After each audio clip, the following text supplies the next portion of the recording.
Hi everyone, it's Rae with the education team for Swirlydoos Kit Club, and today I'm going to be sharing with you what I am doing with the April 2013 Technique Kit. This month we have the art board. This is from Zutter, and basically it's a thin canvas. It just has a canvas sheet and it has this particle board on the back. So it's basically just a canvas, so that's probably what I'm going to be calling it through the video the whole time, excuse me.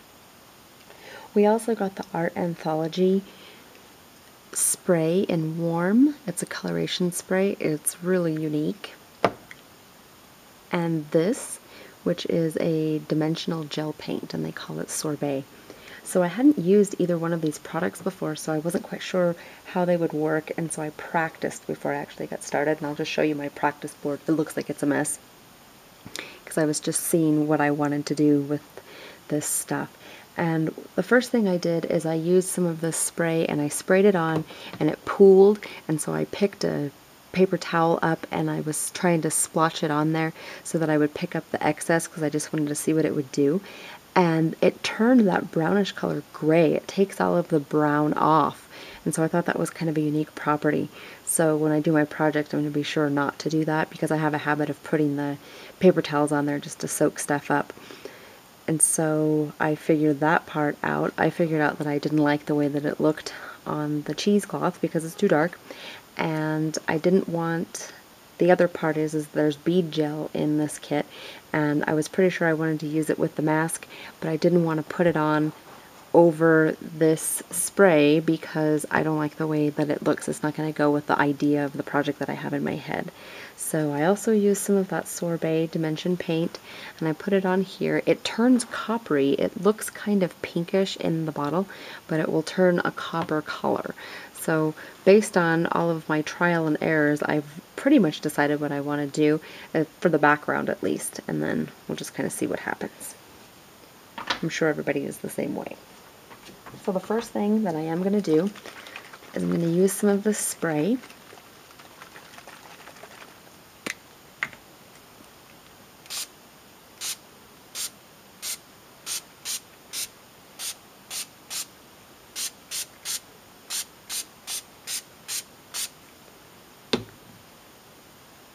And because my project is going to be a horizontal, I'm going to go like this. I'm going to let it drip down.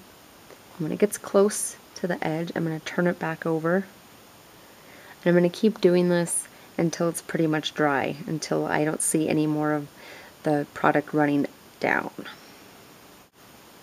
Okay, so I've let my canvas dry. It's completely dry. It's not damp at all. And the reason why I want to make sure that it's completely dry is because what I've decided to do is, I said already that I didn't like the way that the bead gel looked exactly on there when I used this mask. But I do want to put it on there, but I'm going to use some embossing paste, and you could use gesso or modeling paste. I'm going to use this first, and my project is going to have a mirror on it, and the mirror is this size. It's kind of distracting to have the mirror on the camera, so I decided to cut out a piece of paper just to show you for now, and I'm going to use it as a guide. It's going to go in the middle.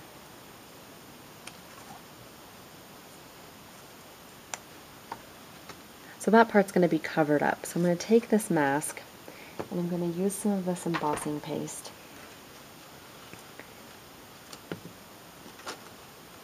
And it's white, so you could use gesso if you wanted to, but this embossing paste has some unique properties. What I like about it is that it's going to kind of soak up some of this brown. When I was experimenting earlier, that's what I saw, so I like that. So it's not just going to be white. I think if you use gesso or modeling paste, it wouldn't pull any of the color out of the canvas, but this is.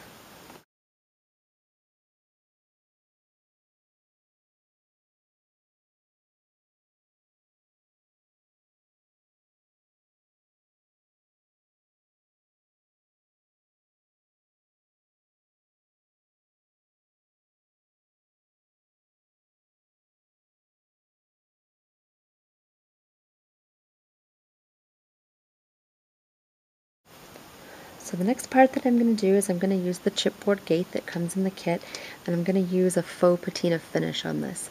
Now a few weeks ago, if you subscribe to Swirlydoos, you will see that we have Saturday videos. I did a video based on a faux patina finish, but I also used distress stains instead of this paint that comes in the kit, and it looks quite different. It's just something that it's similar, but I'm just going to be using this instead. So I'm going to use a paintbrush, and I'm going to dab this on.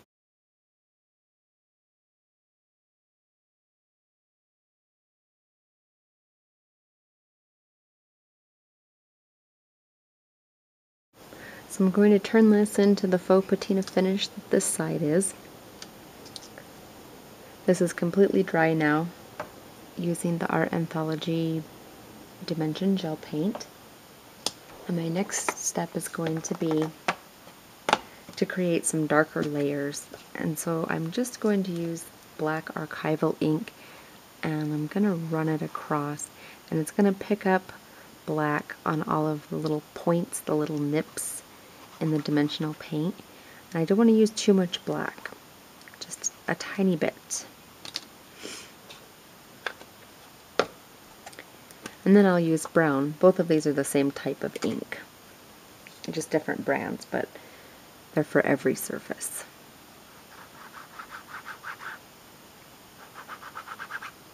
I'll use more of the brown than I did with the black. It's just going to add to the layers of color.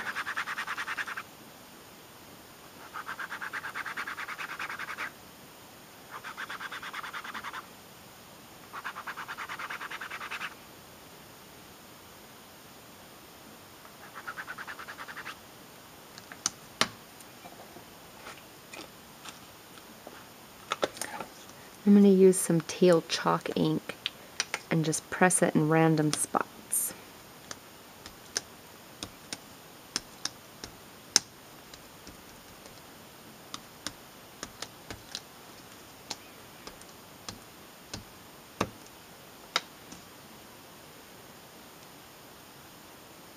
And then I'm just going to kind of rub it to blend with my fingers. So I want to use this cheesecloth to create a layer on here. And as I was playing around with this and looking, it didn't look quite right to me. I have the white in the background, and I don't really want to change that up. And the white's not really doing it. So I have some extra cheesecloth. It's the same exact kind that you're getting in your kit. And what I did is I colored it green. And it's dimensional in the greens because I used 3 different types of mist, and I used Tattered Angels for each one. I used English Ivy, which is a darker one, and then one that's kind of middle-y. One that's kind of middle of the road green is the Olive Vine, and then a very light Honeydew Mist. So I took all 3 of those and put it on the cheesecloth, and then I decided to distress it a little bit and just kind of wiggled it back and forth, ripped it, stretched it both ways, and then I wadded it up in a ball. You can do this as much as you want.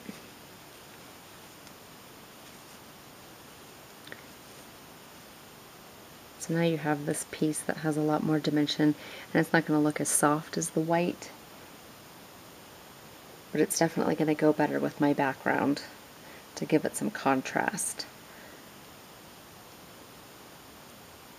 So once this completely dries, I'll set this on here and do some arranging. Okay, so it's dry and it's time to start assembling. So I'm going to start out with this trim that came in the kit.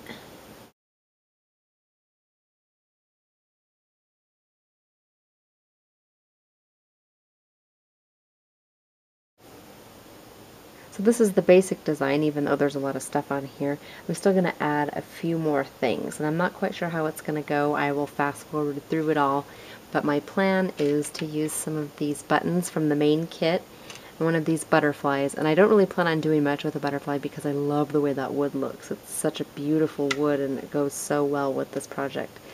I have an idea that I might use this graphic 45 key that we got in a kit recently, and this little lock that we got in a kit a long time ago.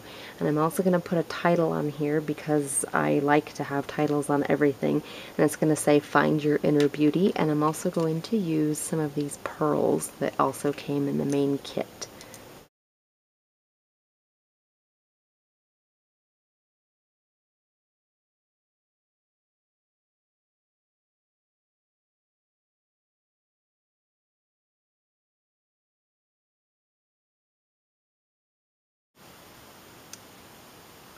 And so I think I'm going to call that done. I'm not sure if I'm going to do too much more to it, but if I do, it'll be minor with those pearls. And be sure to go to swirlydoos.com and check us out. Thanks for watching.